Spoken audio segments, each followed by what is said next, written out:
Alex didn't realize that stepping into the estate sale that Saturday morning would change his life, or end it.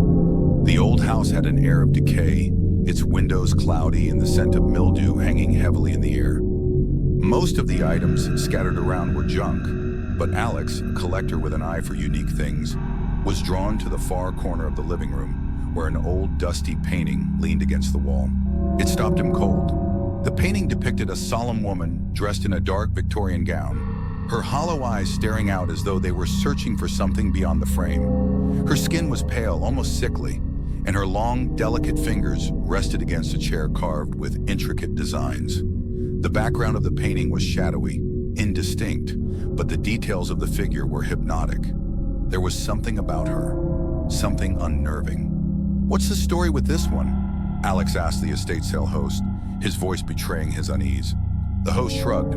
"It's been here as long as I can remember. People usually don't want it. Too creepy."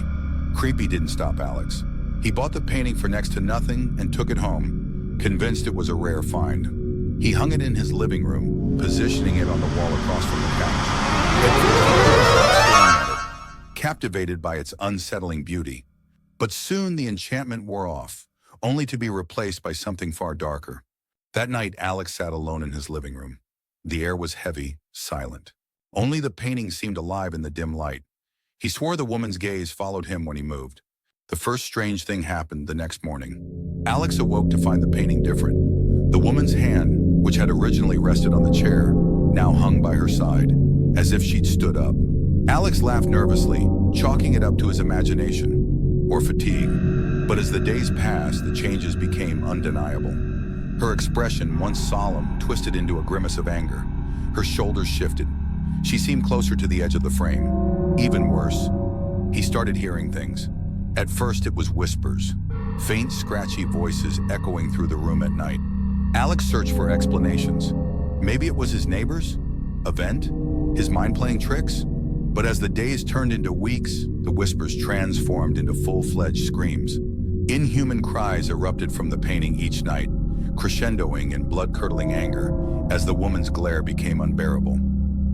One night, as Alex tried to sleep, he heard the sound of wood creaking. He bolted upright in bed, his chest tight. He ran to the living room, immediately locking eyes with the painting. The entire frame shook, and the woman's arms were now reaching out, grasping at the sides of the canvas, pulling herself closer to the edge. Her mouth was wide open in a silent scream.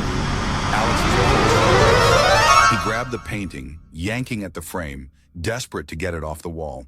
But it wouldn't budge. The nails seemed fused into the plaster. Terrified, he began researching the painting's origins. Hours of digging led him to an old legend, a tale about a painter named Edgar Varel, a man with a reputation more sinister than his talent. They said he murdered his subjects, sealing their souls into his artwork. When Alex found an image of another of Varel's paintings, his stomach turned. The twisted figures in those canvases looked just like this woman. That night, Alex decided to leave. He packed quickly, keeping the painting in his peripheral vision. The whispers began again, louder this time, urgent and clawing at his ears. He didn't dare turn off the lights, but as he reached for the front door, his breath hitched. A chill swept through the air. He froze. Behind him, he felt movement. He turned and the woman was no longer in the frame. She stood in the room, her face contorted into absolute fury. Her hollow eyes locked onto Alex and her fingers stretched unnaturally long. He screamed as she charged toward him, her pale hands slamming into his chest like ice and dragging him back into the frame. Alex's final cries echoed into silence as his body twisted, fading into the canvas. The next morning, the painting was gone from Alex's wall, but miles away, at another estate sale in another town, it appeared again. This time, the woman wasn't alone. Trapped inside the canvas, her hollow eyes now stared alongside a terror-stricken man, his face frozen in agony.